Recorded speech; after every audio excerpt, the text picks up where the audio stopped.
declare my position before I start. My interests start out from cinema, the way in which films are framed, shot, cut, the way sound is added, and the way they are coloured, and the way these things constitute the material practice of the cinematic art form. In this way, Deleuze cinema books interest me due to the lure of the taxonomies. Now, superficially, the taxonomies seem simply to refer to the movement image and the time image, and I'll go back to that a bit later on. These are sometimes referred to as images of recognition and encounter, or images of territorialization and deterritorialization. However, the taxonomies are much deeper than these broad divisions. There are many subcategories, each one intended to make us rethink the cinema in a different way. This fact, when considered, effectively problematises the broad division between movement image and time image. This division is often portrayed as a chasm between, if you like, bad territorialised image and good deterritorialised image, the movement image and the time image. Rather, the more interesting way to see these taxonomies is the way in which specific cinema outings negotiate the trajectory between the two forms, movement and time. In this paper, I want to explore this problem, the chasm of the broad division, and the subtleties of the subcategories by looking at one cinematic technique, the flashback. The film I'm going to use is Kaneto Shindô's Children of the Atom Bomb from 1952. Now, this comes from my passionate interest in Japanese cinema and my recent work on A-bomb movies, of which there's very little written. Ritchie, Birch, Sato, the main critics of Japanese cinema don't really talk about this aspect of Japanese cinema at all. And there's really only one essay by a guy called Shapiro called Atomic Bomb Cinema, which essentially deals with American cinema. It really touches on the way Japanese cinema dealt with the A-bomb. Kaneto Shindô is known mainly for works such as Onibaba, also known as The Devil Woman, The Hole from 1964, and The Black Cat, 1969. Really what I've been interested in with Japanese cinema and the A-bomb is what I call the spectre of impossibility, the problem of representing the A-bomb. And so really, this is the kind of area my paper is going to concentrate on. So, this paper will begin with a brief overview of the earliest films of the Japanese A-bomb cinema, and I'll be exploring these films in relation to what I call the spectre of impossibility. I'll then go on to look at Kaneto Shindô's Children of the Atom Bomb and how the flashback is used in that movie. And finally, I'm going to look at this use of the flashback and explore it through Deleuze's movement image. Finally, I'll make some comments about what I am increasingly becoming to think of as the false chasm between Cinema 1 and Cinema 2, the books of the movement image and the time image. So, firstly, Japan, the A-bomb and the spectre of impossibility. Towards the end of the Pacific War, on August 6th and 9th, 1945, the Japanese cities of Hiroshima and Nagasaki were destroyed by 2 atomic bombs dropped by the United States of America. 110,000 people died immediately, many thousands more in the days following. Due to the disintegrating communications infrastructure, as well as the militarist Japanese government's strict censorship policies, outside of the immediate area of the 2 cities, the Japanese people were unaware of these horrors. The bombings, however, split the government's cabinet into those that surrendered to surrender, so to speak, and those that wanted to continue the war, even if it meant suicide for the entire nation. The emperor finally sided with the Stop the War lobby, and consequently, despite an attempted coup d'etat on the 15th of August, Hirohito issued the imperial rescript, and I quote, "The war has not necessarily gone in Japan's favour, and now the enemy are employing a most cruel bomb." During the weeks that followed, stories began to grow regarding just what had happened in Hiroshima and Nagasaki. Rumours of the Pika. Rumours of the Hibakusha. Ito Suo, a Tokyo-based documentary filmmaker, became interested. On the 15th of September, his documentary crew, comprising of filmmakers and scientists, arrived in Hiroshima to film the devastated cityscapes and survivors, the Pika and the Hibakusha victims. Thus began the life of one of the most controversial films ever made, the effects of the atomic bomb on Hiroshima and Nagasaki. The documentary was funded by the Japanese Special Committee to study the damage of the atomic bomb, hastily formed by the Ministry of Education, Monbusho. Suo began in Hiroshima in October, transferring to Nagasaki with the crew en masse. It was at this point that the US occupation forces arrived. Production was closed, film crew and scientists returned to Tokyo. The film was eventually finished, but was immediately confiscated by the Americans. From the very beginning then, Japanese A-bomb cinema was haunted by a very powerful incarnation of the spectre of impossibility, prohibition. But the suppression and confiscation of Suo's effects was only the beginning. The occupation, lasting from 1945 to 1952, was dominated by the American leadership led by General Douglas MacArthur as Supreme Commander of the Allied Powers, SCAP. SCAP created the CCD, the Civil Censorship Detachment, to enforce prohibitions covering any mention of the war and the A-bomb. When the US finally returned sovereignty to the Japanese people, it might have been expected that many filmmakers would immediately turn to the prohibited subject of the A-bomb. This was not the case. The 1951 San Francisco Peace Treaty made Japan an ally and a vital staging ground for the Korean War from 1950 to 1953. The funding of A-bomb films was not something the Japanese cinema industry would actively encourage. This is not to say that no films were made. In the first year of freedom, there was Hideo Ona's The Bell of Nagasaki, Tomitaka Tasaka's I'll Not Forget the Song of Nagasaki, and Kaneto Shindô's Children of the Atom Bomb, also known as the Children of Hiroshima. All these films have much in common, thematically at least, focusing upon the ways in which the Hibakusha look to the future and rebuild their lives. Donald Ritchie contends that they are inscribed with the mono no aware attitude, the awareness of pathos in life typical of the Japanese reaction. This, for Ritchie, indicates quite well the once-removed attitude that the Japanese developed towards the atom bomb. Both those last two statements are quotes from Ritchie.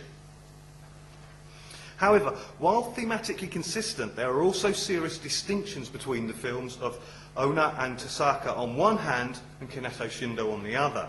For instance, the first two films can be said to be under the spectre of impossibility of prohibition in that they are imbued with a sense of active forgetting. Neither film fully explores the actual moment of the A-bomb. Children on the Atom Bomb, however, is different. It was funded by the leftist Japanese Teachers Union for a start, rather than major studios. Secondly, while this film also tended towards the mono no aware attitude, it differed in a significant way.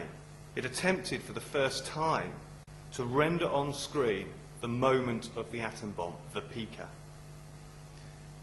to render the devastated cityscapes and the effect it had on the human body, and the creation of a Hibakusha. In this way, Shindô's film overcame the dual aspects of prohibition in the spectre of impossibility, censorship and active forgetting. However, Shindô was presented with a second incarnation of the spectre of impossibility, the problem of putting on screen the moments before and the moments after the A-bomb, and his solution was to use the flashback, as we shall see. I'm just going to, before I show that, just a bit about the film. In Children of the Atom Bomb, Miss Ishikawa, a Hibakusha herself, and now a teacher, returns to Hiroshima 4 years after the Pika. Her family dead, she's now living with relatives on an island in the Hiroshima Sea, and she's not been back to the city since she was evacuated. Through most of the film, it is the present which occupies her most, as she attempts to find the four surviving children from her creche. Her return to Hiroshima, however, is also a journey into the past, in that she is not only stepping back to the physical past of Hiroshima where she lived, but the use of flashbacks. Flashbacks, then, there are two. These will show the last moment she saw her family and then the moment the A-bomb is dropped. Now these two flashbacks are very, very different. I'm going to show you the first now, and the second flashback will wait for a bit after I said some more.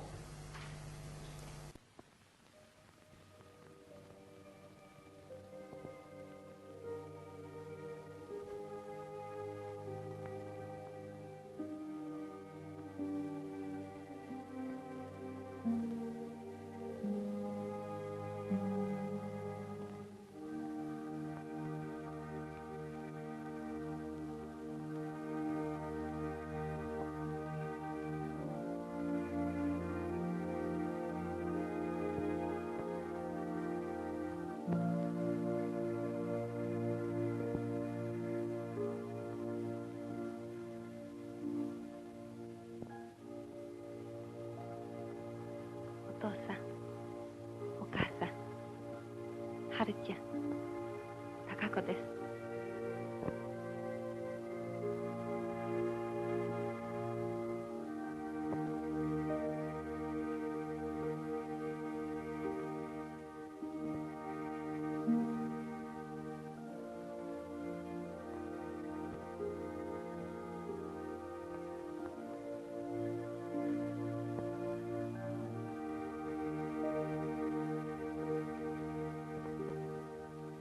ちゃん、はよしんさいよ。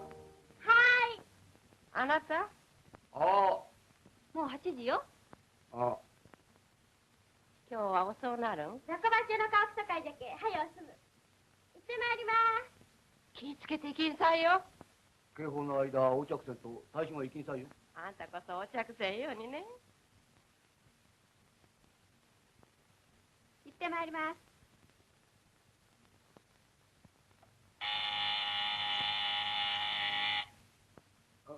午前8時、中国軍管区司令部発表。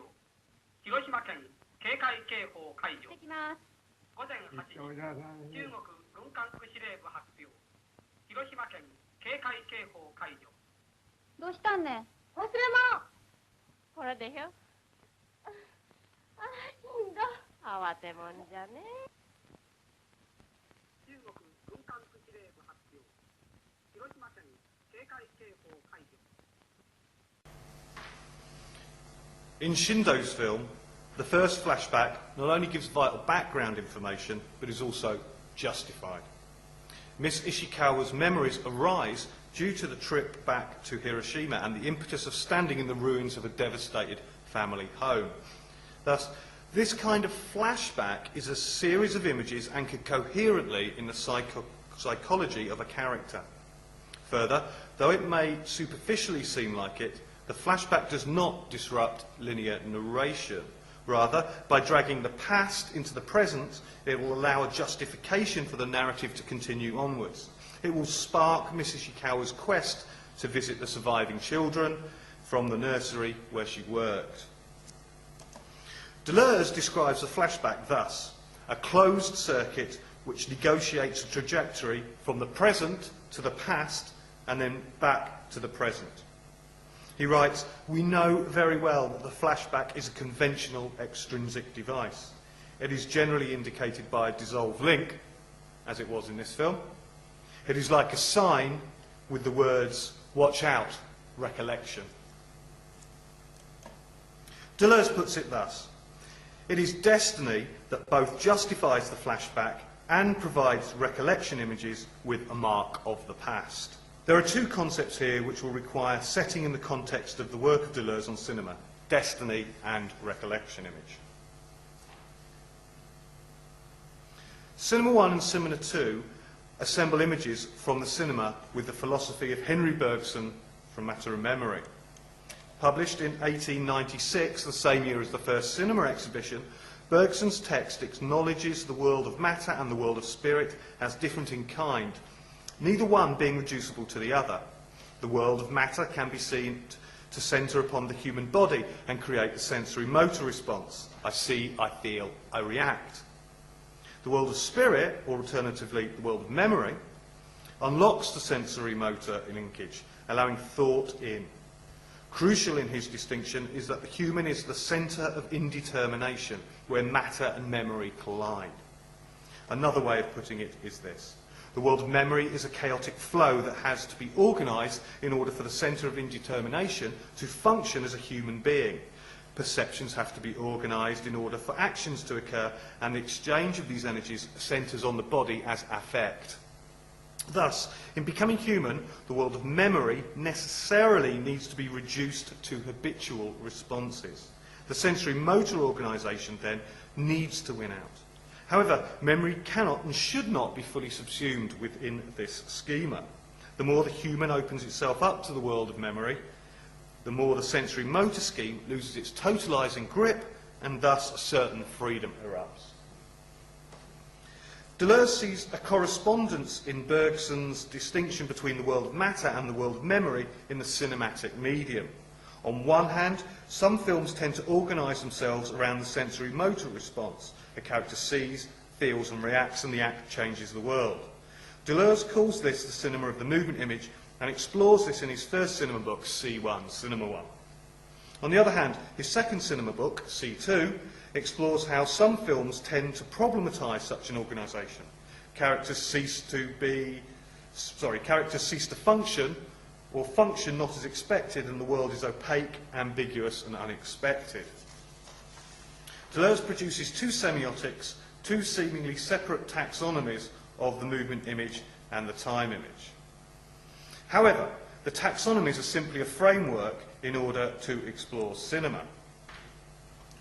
I say seemingly separate taxonomies, but this does not mean, I contend, that Deleuze wants us to identify a film as being of the movement image and bemoan how it is somehow worse than a film of a time image.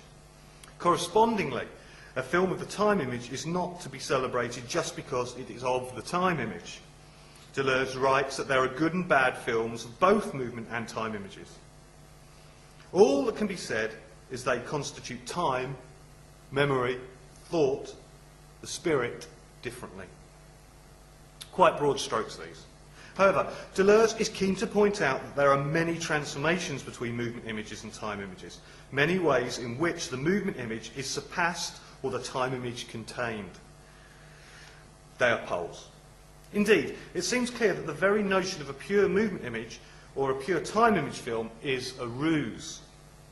As poles, it surely must be the case that there are films which are indeterminate between the two semiotics. In other words, they could be adequately read either way, something Deleuze does do in his cinema books, I should add. In this paper, I'm concentrating upon the way in which a film broadly of the movement image has moments of the time image which explode from within it. There's a kind of virtual paper here, a correlative of this one, what explores the virtual transformation. Don't worry, I'm not going to be giving that today. The movement image. The movement image. Deleuze outlines three basic types of cinematic images which compose the movement image: perception images, affection images, and action images. Perception images are constituted by the way in which a character looks at the world or is looked at by the world. Affection images express the way in which the character feels, while the action image describes the way in which a character reacts. And in thus reacting, changes the world around them. It's a kind of big loop. The crucial point is that narratives are generated through the way in which assemblages are formed by these three component images. Pictures up here are from Honda Inishiro's Godzilla. Emiko, the female lead in the film, first perceives Godzilla as a monster as he appears above the hill on Odo Island. She looks in horror, the close-up of her face expressing pure affect. Then Agata helps her up, and they act, they run. Firstly, there is a wide shot, the perception image. Secondly, a close-up, the affection image. Thirdly, a medium shot, the action image. In consideration of the movement image, then, a number of initial observations can be delineated specifically about this act of decomposition. Firstly, as Deleuze put it, a film is never made up of a single kind of image. Rather, any film of the movement image is a combination of perception, affection, and action images. This combination is achieved through montage, the editing together of different images. Secondly, any image of the movement image is composed of perception, affection, and action. one aspect having dominion over the others. This combination is achieved, once again, through montage, but another kind of montage, the internal composition of the frame and the shot. Thirdly, as Deleuze puts it, a film in its entirety always has one type of image which is dominant. This dominance means that, and I quote, each of these movement images is a point of view on the whole film, a way of grasping the whole. Thus, any film of the movement image can be said to be a perception image film, an affection image film, or an action image film. And of course, it's that action image film which tend to dominate the cinema. In Godzilla, for instance, in overcoming the spectre of impossibility and embodying the A-bomb as a monster, Honda is not only allowing the eye of a character to gaze upon the horror without melting, but is also making possible actions to be logically performed against it. And those actions can then triumph. In Shindo's more contemplative Children of the Atom Bomb, it is not action that dominates, but effect. The school teacher embarks on a journey into the past through a return to Hiroshima. In visiting the children, the surviving members of her creche and the little boy of a mutilated family employee, the spectator is taken on an emotional journey. It assures the effects of the atomic bomb on Hiroshima and Nagasaki, which I started with. In here, the viewer is confronted with images of almost unbearable horror, but is able to gaze upon them intellectually. They're mediated scientifically, so to speak, through a distancing, hence the use of perception images. So far, so good. However, Deleuze goes on to vastly expand the taxonomy. I'm not going to spend too much time on this, but just a couple of points to bring out. Firstly, there is the issue of the perception image. Deleuze notices that Bergson divides perception into three avatars: the solid, the liquid, and the gaseous. Solid perception images are composed of static shots edited together coherently. Liquid images use the moving camera and continual reframings. Gaseous images use techniques of montage that allow image to follow image chaotically. While the solid and liquid suppose a centre, the gaseous seemingly does not. In this way, while the solid is a molar image, the gaseous is comprised of molecular images, and the liquid can be said to be the solid in the process of becoming gaseous, or the gaseous in the process of becoming solid. However, being described through the taxonomy of the movement image, gaseous perception images are still subject to an englobing function. For instance, Deleuze invokes Vertol's Man with a movie camera, and how, despite the fact that it's a gaseous perception image composed of lots of different shots that don't flow onwards, so to speak, and create a coherent narrative, it still creates a coherent centre, and that is the communist state. Indeed, it's clear that while on one hand the gaseous perception image can be seen to be more radical than solid, this is, from another point of view, not the case. One of the inventors of the time image, the Japanese filmmaker Uzu, for instance, consistently employs what could be called solid perception images. Rather, the crucial point is that in the movement image, the perception image is in the affection image and in the action image. Flows completely into those, and therefore the structure of the perception image affects the affection image and the action image. Therefore, you have a triumvirate of each of those in its own way.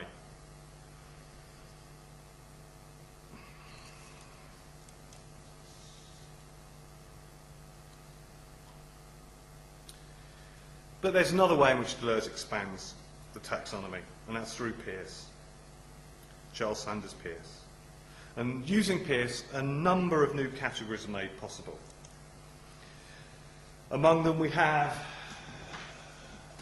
the impulse image, the small form action image, the reflection image, relation image, recollection image, and dream image. Each of those is composed of three subcomponents, and you can see up there the kind of taxonomy that results for Deleuze. One significant aspect of this generated process centres upon the way in which the relation image, the recollection image, and the dream image kind of emerge. Each are images of thought actualised on screen in different ways. The relation image could be said to actualise thought in the present, the recollection image through flashbacks, therefore thoughts from the past, and the dream image through dreams or hallucinations, and thus can be said to broadly be orientated towards the future. With regards to Bergson, each of these components of the movement image can be seen as instances of habitual memory. As I said, I haven't got enough time to go into the whole generative process of this and give it the time it deserves, so you'll just have to believe me that that's how it happens. Rather, I want to skip to the crucial point with regards to Shindo's film and the use of flashbacks. This is the point about the recollection image and destiny.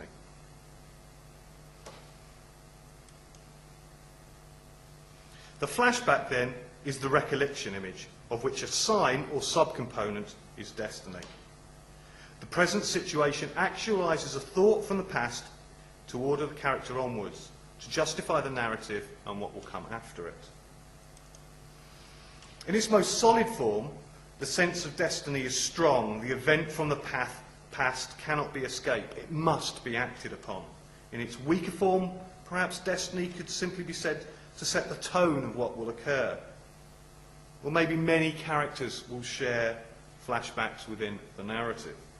Or different characters could have separate flashbacks while not contradicting one another, and in this way could designate the complete picture to which none of them actually has access to.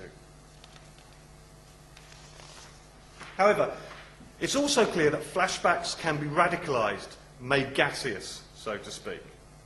For instance, if we return to Children of the Atom Bomb, immediately after the first flashback where Shindo returns to Miss Ishikawa, he once again cuts from her image to a sequence of special images that cannot be reduced to her experience on that fateful day, and neither can they be said to emanate from any other characters within the film, and we'll look at this bit now.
あの日、この銀行の石段に腰掛けて物思いに沈んでいた名も知れぬ人は強烈な放射線に焼き付けられていまだにここで考えています。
There are many aspects of this sequence that could be explored, but I'll limit myself to the one which bears most upon this conversation.